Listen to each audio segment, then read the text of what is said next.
down at the Dome, another episode that we're chatting to someone very interesting this morning.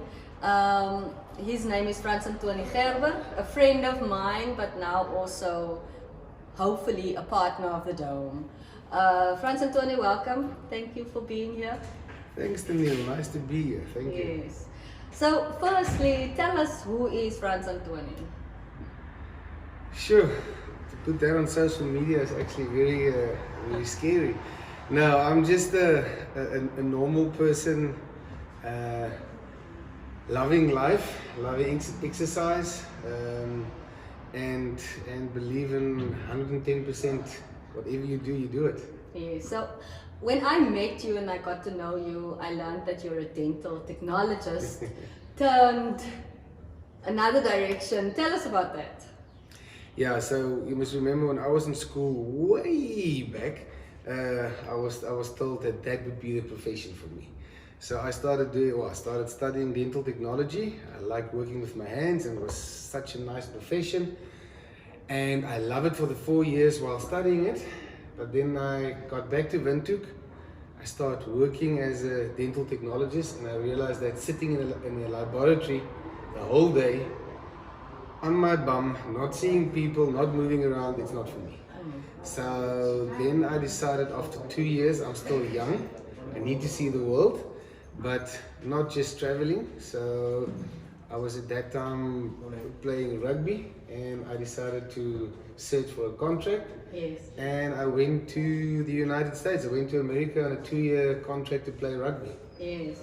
And that's how I moved away from dental technology. And I played rugby for 2 years, and I enjoyed it thoroughly. Seeing the States, being there with 9/11 and all the things happening there. And I came back and I decided I want to be a legal drug dealer. And I started working with medicine. Okay, so you're a medical rep. Yeah, look, it's a in the rest of the world they are called drug reps. Okay. The medical rep is just it's terminology that we use, but I'm actually a pharmaceutical rep. Yes. I don't work with medical equipment. I work with pharmaceutical drugs. Yes. But layman's terms, medical rep. Okay, but first, before we get to that, I want to go back to the rugby. Okay. So why America?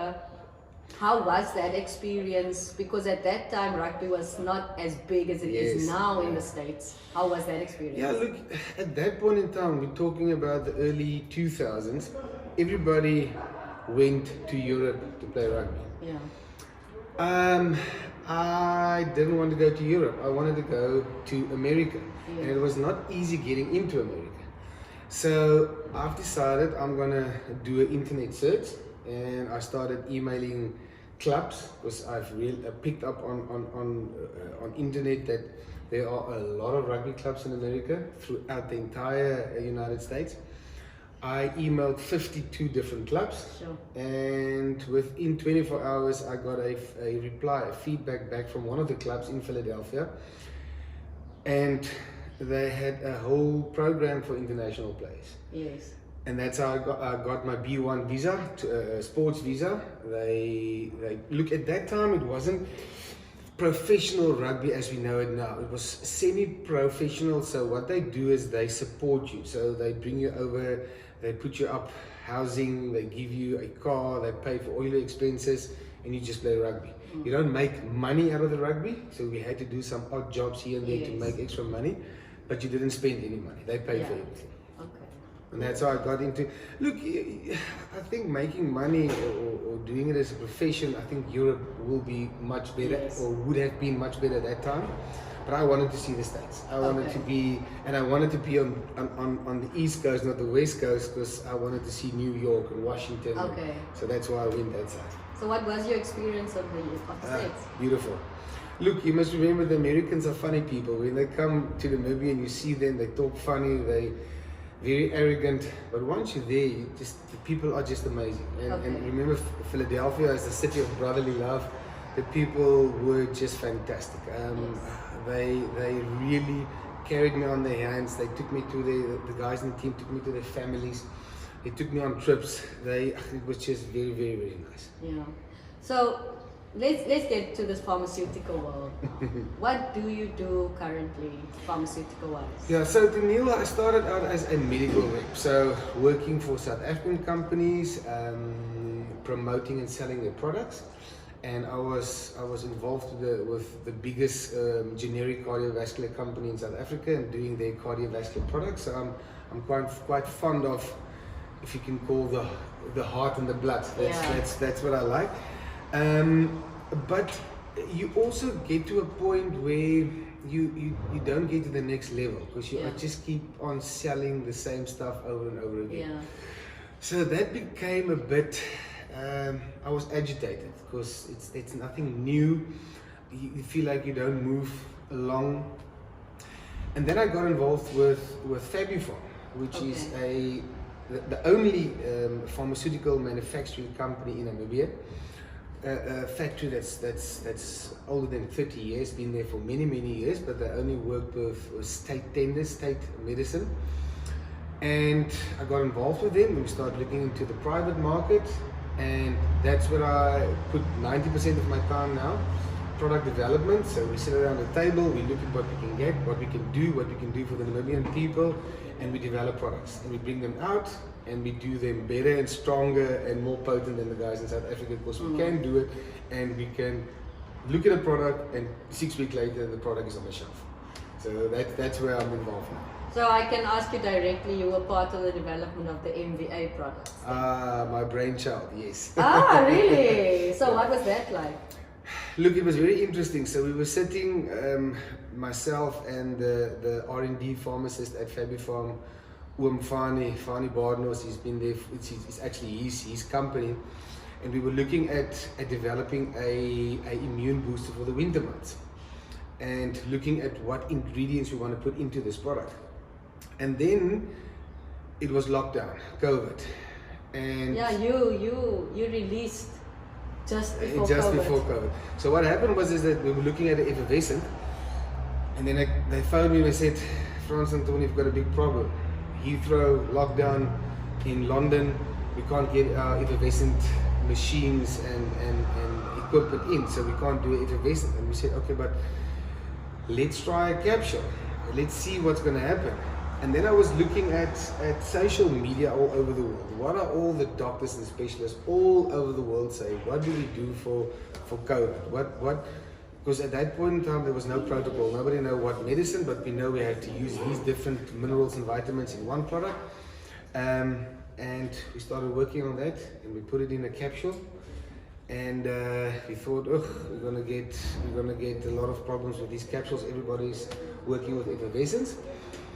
And then one of my good, well-known black doctors told me, when I said to him, doctor, unfortunately we only have this in a capsule form. And he said to me, you must remember, there are people in Namibia living in informal settlements, living in shacks that do not have running water. Effervescence will not work for them. And that was just like a ping, because those are the people that will use capsules, not effervescence. And still by now, at this point in time, our capsules are outselling our effervescence. And that's the thing about doing and making medicine and producing medicine is that you know, with the people on the ground, you can see what is that what they want, and you can do it. So that's how we started with the MVA Immune Booster. That was our biggest product, and now we've got this flagship name MVA, and we're just working on all other MVAs. Yes, I've seen you have quite a few products on the shelves now, but because of you, so many of us are healthier now after COVID. Yeah. So what else do you do, or have you now just spent are you now just spending your time on stuff like MVA, or do you do, for example, sport nutrition? Yeah, that's a very interesting question, Neil, because my passion the last 20 years is sports nutrition.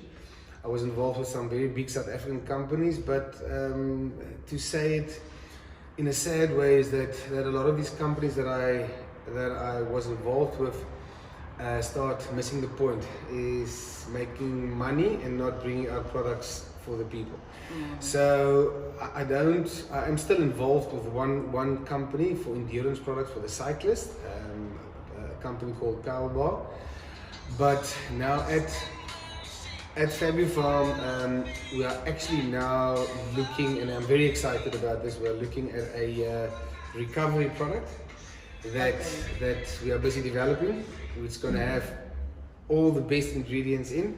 So that will be the first Namibian recovery product for athletes on the shelf. Amazing. Yeah, we're busy with that, and I'm selecting the right ingredients for that, and then negotiating, arguing with the guys at the factory, what we can do here, how much can we put in, what is the recommended daily allowance, getting the right taste. So that within the next 4 to 5 months that will be available. You're breaking boundaries in Namibia. Gosh. We have to. Yeah, look, Daniel, the thing is, you look at the stuff you get from South Africa, and I'm not shooting South Africa down, but I'm looking at what they are charging. So the products are coming in from South Africa, which is just across the border, and I see what guys must pay in Namibia. And then we do those same type of products, and I see what the manufacturing costs are, and I see where people are making a lot of money, and the end user is struggling. Yes. And we all know now after COVID and lockdown, money is less. It's not there anymore. So we have to look at the athletes, at the patient. Look at what they can afford. Yes.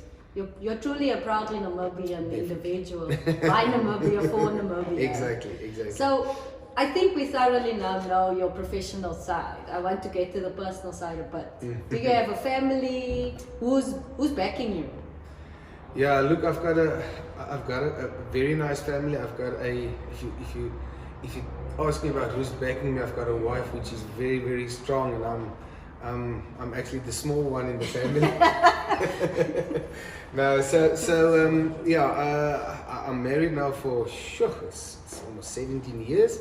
I've got 2 kids, 12. Now I know where the grey hair comes from. Oh yeah, definitely. I've got 2 kids, 12 and 9 years old, and I think that is what's keeping me moving. What's making me ticking is the fact that both my wife and I,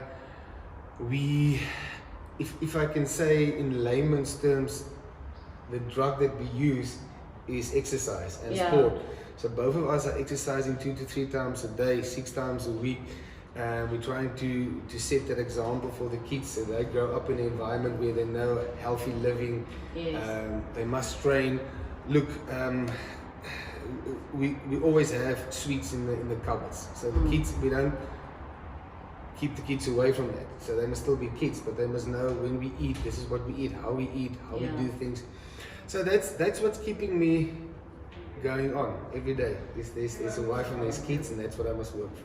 Okay, you mentioned now the exercise, and I want to touch on that.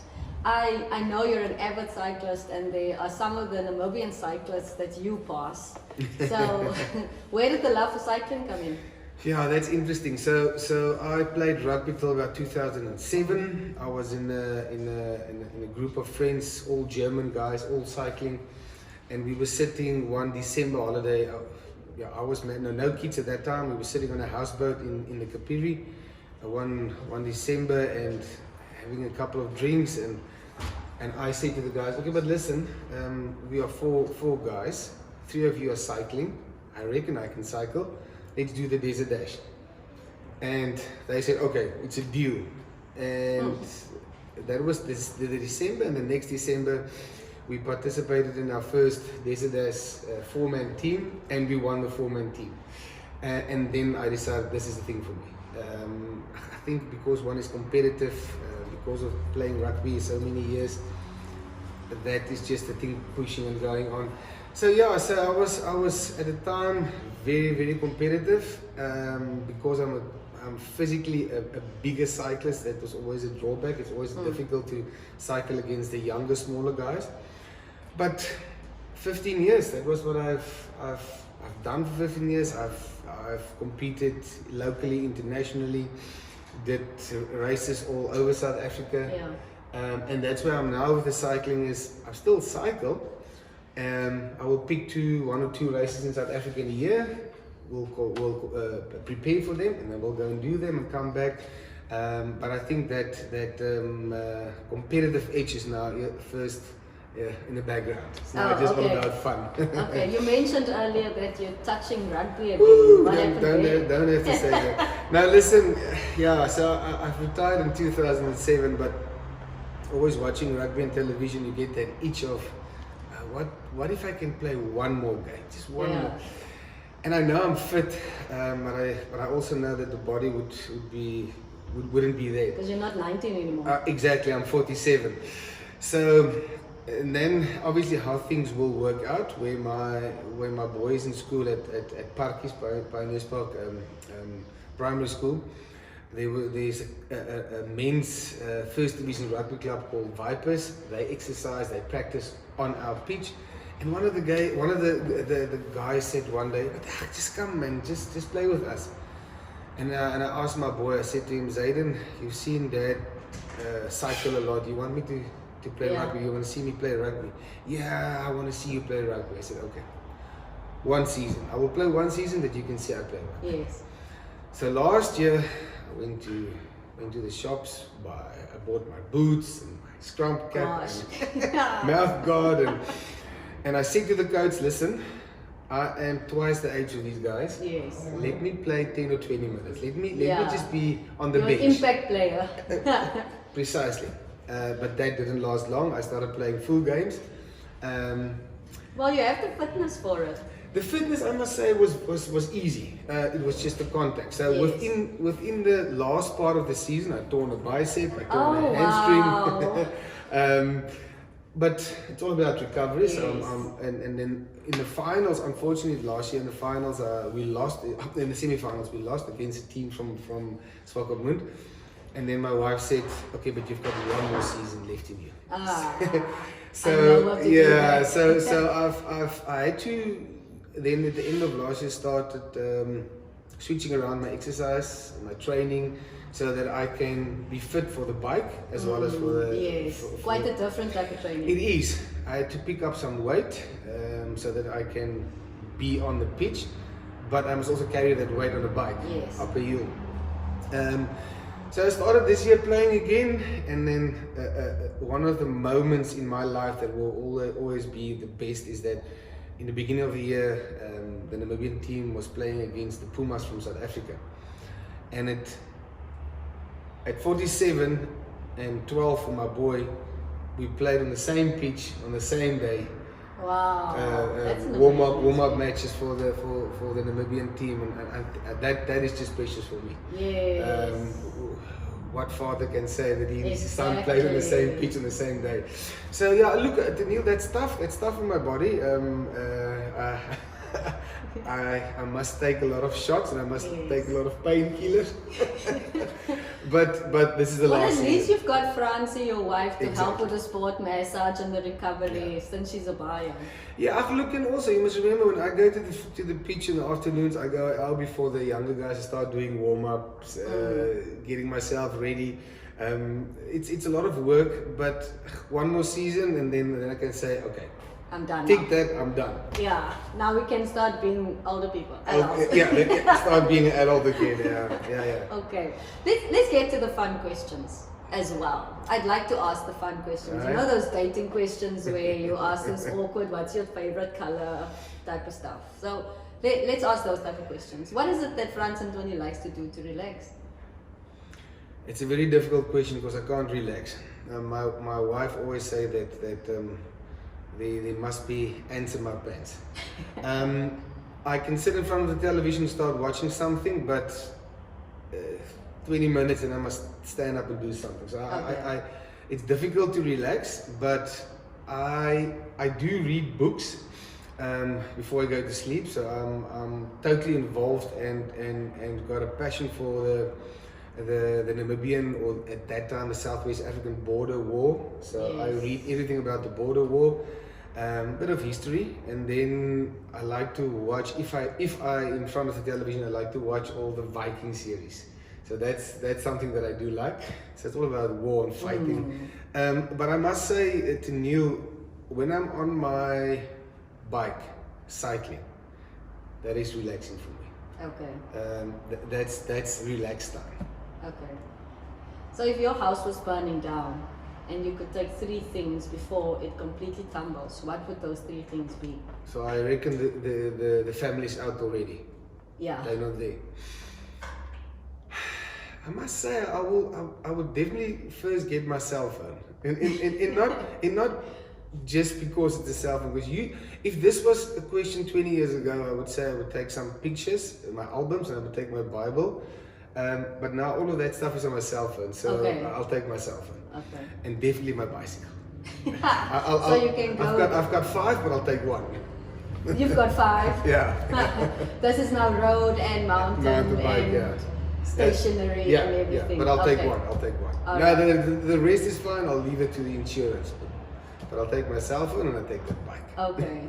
And then if you could invite 3 people, dead or alive, to have dinner with you, who would you invite and why? Funny question.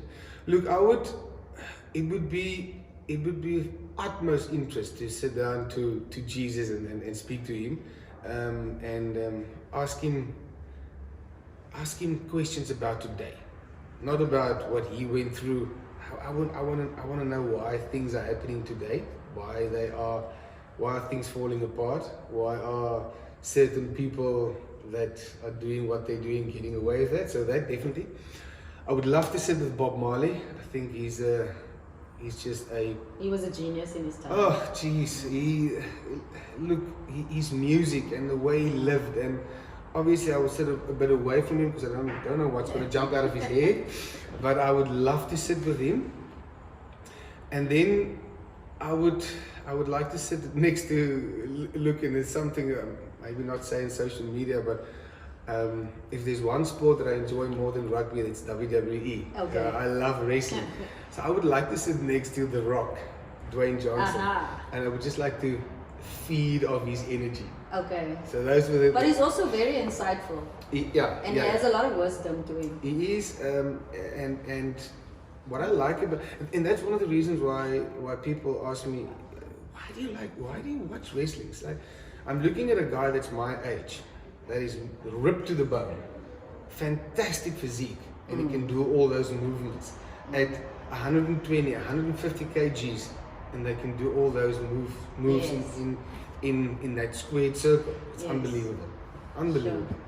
So, before this podcast, I knew you, but I think I also got to know you on a different level, and I appreciate that. Thank you. So thanks for joining me, Frans-Anthonie. And like I said, I'm sure to say that you're a friend of the Dome now as well. Thank you. And will always be my friend. Yes, we will be. Thanks for joining us. See you soon.